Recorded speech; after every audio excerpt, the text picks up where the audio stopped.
अस्सलामुअलैकुम एवरीवन, कैसे हैं आप सब लोग। आई होप आप सब लोग ठीक ठाक होंगे। Welcome back to Life Lit with Hina. आज के ब्लॉग में मैं आप लोगों के साथ शेयर करने जा रही हूँ छोटी सी सेलिब्रेशन मेरे अम्मी अबू की एनिवर्सरी की। और इसकी सफाई की शुरुआत मुझे करनी पड़ी छत से। अब बहुत सारे लोग सोच रहे होंगे छत पे ऐसा क्या प्रोग्राम किया कि जो सफाई करनी पड़ी। तो जी हमने किया छत पे बारबेक्यू, क्योंकि जब से मैंने ये घर लिया था तो मेरे भाई विलिंग थे कि वो बारबेक्यू करेंगे यहाँ पर आकर, लेकिन टाइम ही नहीं मिलता रहा और ना ही फिर इस तरह का कोई मौका आया दरमियान में।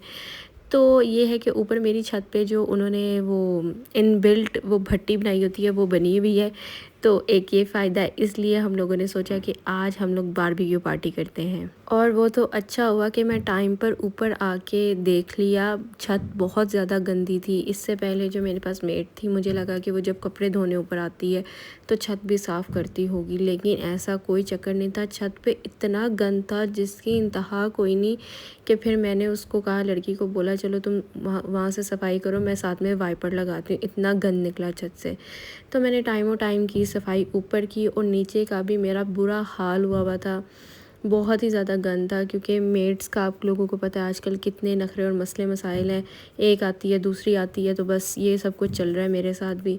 फिर जी मैंने फटाफट कुछ काम खुद किए, और जैसे कि ऊपर से सारी डस्टिंग वगैरह वो सब चीज़ें मैंने खुद कर ली। इस तरह की भी चीज़ें सारी मैंने काम खुद कर लिए, और बाकी की जो सफाइयाँ थी वो साथ साथ जो है वो लड़की मेरे साथ हेल्पर करवा रही थी। बारबेक्यू तो था नाइट टाइम में, तो मैंने कहा उससे पहले कुछ स्नैकिंग के लिए चीज़ें रख लेती हूँ, और ये वैसे ही मेरे पास पहले से मौजूद थी। और ये जो सारी आप लोग देख रहे हैं ना, ये बॉल्स वगैरह ये सारे मैंने न्यू निकाले। ये जब मैंने घर लिया था तब इनको ख़रीदा था, लेकिन अभी तक निकाले नहीं थे, बच्चों के डर से कि इन्होंने तोड़ देना है। और हमेशा की तरह ऐसे ही होता है कि जिसकी भी मैंने दावत की होती है वो मेरे घर पे और मेरे सर पर आकर बैठ जाते हैं, और मैं उसी गंदी मंदी हालत में फिर रही होती हूँ, नाइट सूट में पीजेस में फिर रही होती हूँ। इस बात पर मेरी अम्मी से मुझे बहुत ज़्यादा डांट पिटती है, क्योंकि वो कहती हैं कि तुम हमेशा ही इसी हालत में बैठी होती हो, देर आओ सवेर आओ तुम इसी गेटअप में रहना। बट आज तो ऐसा था कि काम ही बहुत ज़्यादा थे जो मैं ख़ुद ही करने थे, और ख़ुद ना करती तो वो फिर शायद होते ही ना, क्योंकि न्यू थी मेरी हेल्पर तो उसको इतना कोई आइडिया नहीं है चीज़ों का। तो इस वजह से एनिवर्सरी हो, बर्थडे हो या कोई भी सेलिब्रेशन हो, उसमें केक कट करना तो मस्ट होता है। तो उसके बाद हम लोग केक लेने चले गए। हमारे घर में 2 पार्टियाँ रहती हैं, एक पाइनएप्पल कॉकटेल ये वाली और दूसरी चॉकलेट पार्टी। तो आप लोगों को पता है पाइनएप्पल और जो दूसरे कॉकटेल वाले केक होते हैं वो अब आजकल इतनी आसानी से नहीं मिलते। तो फिर मैंने एक ले लिया 3 मिल्क और एक मैंने लिया फेरेरो रोशर। और रास्ते में आते हुए मुझे बहुत सारी चीज़ें लेनी थी, जैसा कि सलाद, दही और ये सब चीज़ें। और साथ में रोटियां जो है मैंने फ़ोन पे मंगवा ली थी। रोटियां तो हमारी बिल्कुल वेस्ट ही गई, क्योंकि इतनी किसी ने खाई नहीं, बारबेक्यू था। और इसमें ये होता है कि जैसे ही वो फ्रेश सीखों से उतर रहे होते हैं तो वो हम लोग वैसे ही उसको चखते चखते में इतना ज़्यादा खा जाते हैं कि रोटी के बारे में याद ही नहीं रहता कि वो भी खानी थी साथ में। तो हमेशा आप भी ये बात नोट कीजिएगा कि जब भी आप बारबेक्यू रखें, अगर कोई एक रोटी खाता है तो उसकी हाफ़ रोटी काउंट करके मंगवा लें, अगर मंगवानी है तो। अच्छा, अब आ जाते हैं बारबेक्यू मेन्यू में। हमारे पास क्या था, मलाई बोटी थी, नेबलर्स थे और लेग पीस थे।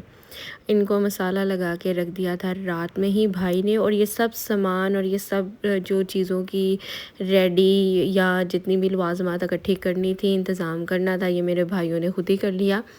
बस उन्होंने जो है पार्टी जो है या दावत जो है हमारे घर पे आके की। अच्छा, इतनी मज़े की बात है, जब मेरे बच्चों की बर्थडे आती है या आप लोगों ने देखा होगा मेरे लास्ट सभी व्लॉग जो पूरे बर्थडे पे थे वो मैंने अपनी अम्मी के घर जाके सेलिब्रेट की। और क्योंकि अब्बू कहते हैं कि तुम इधर आ जाओ और हम लोग ना यहीं पे सारा इंतज़ाम कर लेंगे, तुम हमारी तरफ आ जाओ। और अब जब अम्मी अब्बू की सेलिब्रेशन की बारी आई तो हमारे घर का सीन बन गया। बाय चांस ही बना, मैंने और मेरे भाई ने डिसाइड किया था कि हम बुफ़े करने जाएंगे। बट फिर वो कुछ जो मेरा एक दूसरा भाई है उसने कहा कि नहीं मैंने बारबेक्यू करना है, तो ज़्यादा वोटिंग बारबेक्यू की तरफ हो गई। तो हमने कहा चलो ठीक है। और ये हमने मॉस्किटो किलर भी रखा हुआ था, क्योंकि आजकल वो जो छोटा वाला मच्छर है वो बहुत ज़्यादा आया हुआ है, और हमने लाइट्स ऑन करनी थी। तो हमने कहा हमें डर था कि वो कहीं आ ना जाए, लेकिन शुक्र है आया नहीं, लेकिन इंतज़ाम मैंने पूरा किया हुआ था। मैंने आपको पहले भी ब्लॉग्स में बताया था कि जो ईयर के लास्ट मंथ्स होते हैं उनमें हमारी सारी फैमिलीज़ के ज़्यादातर मेम्बर्स की बर्थडे भी आती है और मेरे अम्मी अबू की एनिवर्सरी एनिवर्सरी भी आ गई। अच्छा, बाहर के बारबेक्यू में और घर के बारबेक्यू में बहुत ज़्यादा डिफरेंस है। बाहर से आप लेके आओ तो एक लेग पीस खा सकते हो या 2-3 मलाई बोटी के पीस खा लेते हो, लेकिन जब आप घर पे खुद बना रहे होते हो ना, तो पता नहीं आप कितना ज़्यादा खा जाते हो। और मेरी सबसे जो फेवरेट आइटम होती है ना इसमें, वो नेबलेट्स होते हैं। मुझे वो बहुत ज़्यादा पसंद आते हैं क्योंकि उनमें जो एक तो वो जूसी बहुत ज़्यादा लग रहे होते हैं और उसमें जो मसाला अच्छी तरह से रच जाता है ना, वो बहुत मज़ा आता है। Then in the last of course हमारा एंड होता है जी केक कटिंग से। वैसे तो मैंने पाइनएप्पल केक लेना था अम्मी अब्बू के लिए, लेकिन वो मुझे मिला ही नहीं जलालसन से। फिर मैंने 3 मिल्क ले लिया एक केक लेयर से, क्योंकि लेयर के केक बहुत बेस्ट होते हैं, और फेरेरो रोशर। और इसके ऊपर हमने राइट भी करवाना था, लेकिन उनकी क्रीम ख़त्म हुई थी, तो फिर मैंने ऊपर से ये कार्ड ले लिए हैप्पी एनिवर्सरी वाले। और कैंडल्स लेना मैं वैसे ही भूल गई, और आमना ने इतनी ज़िद की कि मुझे कैंडल ब्लो करनी है, मुझे कैंडल ब्लो करनी है। और यहाँ पे हम तो ये कट कर रहे हैं और आमना पीछे अपना अलहदा ही कोई म्यूज़िक छोड़ के बैठी हुई थी। फिर क्या किया हम लोगों ने, उसके पहले तो हमें बात ही समझ ना आए कि वो कह क्या रही है। फिर उसके बाद बहुत मुश्किलों से मुझे समझ में आई उसके एक्शन से कि वो क्या कहना चाह रही है। वो एक्शन करके दिखा रही थी कि मैंने फू करनी है। उसके बाद हम लोगों ने क्या जुगाड़ किया, माचिस की तीली लेकर उसके ऊपर ही आग लगाकर उसको कहा, लो भी बहन मार ले, तो फूक जो सी मारनी है। और इतनी चला के इस केक को हाथ भी नहीं लगाने दे रही थी, कट नहीं करने दे रही थी कि मैं ही काटूंगी। मैंने अम्मी को कहा आप इसको कट कर लो, लेकिन नहीं करने दिया इसने। तो फाइनली मैडम ने फूंक सेरेमनी पूरी की और हमारी जान छूटी। और ये जो सब आप लोगों को इर्द गिर्द नज़र आ रहे हैं ना खरे, ये इनकी नज़र थी ये ऊपर वाली चॉकलेट्स पे। वो कहती थी मैंने खानी है, वो कहती थी मैंने खानी है। और अभी देखना जैसे ये केक कट करेगी तो कैसे सब ने झपट्टे मारने हैं चॉकलेट्स पे। शुक्र अल्हम्दुलिल्लाह सब कुछ बहुत अच्छे से हो गया, हम सब ने इंजॉय किया। बस यही होता है अपनों के साथ, और हम लोगों का ये नहीं होता कि बहुत सारे मेहमानों को इकट्ठा करना होता है, बस अम्मी अब्बू और हम ही होते हैं। तो अब व्लॉग के लास्ट में मैं एक सब्सक्राइबर की रिक्वेस्ट को क्लियर करने वाली हूँ और उनको गाइड करने वाली हूँ उनके रिक्वेस्ट के बारे में। अच्छा, मेरे जो लास्ट वीक के व्लॉग्स थे वो थे ब्राइडल वेयर के बारे में या वेडिंग वेयर्स के बारे में, जो मैंने आप लोगों को डिटेल्स में वीडियो दी। अगर किसी ने नहीं देखी हुई तो ज़रूर जाके देखिएगा। वो किसी ने देखी और उन्होंने फिर मुझे रिक्वेस्ट की कि बताएं कि साड़ी के साथ हिजाब को कैसे वेयर किया जाए, और फिर उनकी ये भी रिक्वेस्ट थी कि आप वेयर करके दिखा दें। अच्छा, पहला तो ये उनसे बहुत ही एक्सक्यूज़ के साथ मैं ये बताना चाहती हूँ कि मैं जो है वो फ्रंट पे नहीं आती मतलब कि व्लॉग में। और इसके पीछे छोटी सी बात है कि मेरा अभी कंफर्ट लेवल डेवलप नहीं हुआ इतना कैमरे के साथ कि मैं फ्रंट से कैमरा में आ सकूं। और जो लोग अपनी प्रेजेंस के साथ व्लॉग बनाते हैं उनके लिए मोर पावर टू देम, क्योंकि मुझे ये बहुत ज़्यादा हार्ड लगता है और मैं विश करती हूँ कि मैं भी एक दिन वैसा कर सकूँ, बट अभी के लिए मैं ऐसा नहीं कर रही। तो उन्होंने कहा है कि जिस साड़ी के साथ हिजाब को किस तरह से वेयर किया जाए और आप वेयर करके दिखा दें, तो मैं वेयर करके आपको बिल्कुल नहीं दिखा सकती। रीज़न मैंने आपको बता दी है। और दूसरी बड़ी रीज़न ये भी है कि मेरे पास कोई फ़्रेश साड़ी भी नहीं है कि मैं आपको वेयर करके दिखा ही देती किसी ना किसी तरह।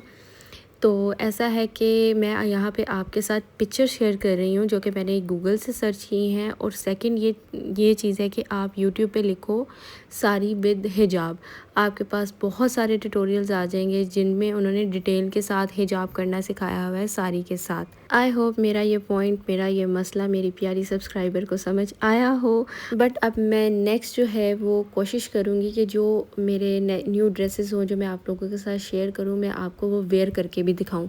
सो इस तरह से आहिस्ता आहिस्ता जो है वो फिर इंसान का कॉन्फिडेंस लेवल बढ़ता है और फिर स्लोली वो उन चीज़ों का यूज़ टू हो जाता है और बहुत सारे डाउट्स भी क्लियर होते रहते हैं साथ साथ। और आपकी कम्युनिटी भी कुछ इस तरह की बनती जाती है जो आपको लाइक करती हैं या आपके काम की तारीफ़ करती हैं। तो फिर इंसान में जो है ना वो कॉन्फिडेंस खुद ब खुद डेवलप हो जाता है, क्योंकि आप जिसके लिए मेहनत कर रहे हो, जिनको दिखा रहे हो, उनका भी लाइक करना बहुत ज़रूरी होता है, कमेंट्स के ज़रिए, लाइक के ज़रिए, क्योंकि ये प्लेटफॉर्म ही ऐसा है।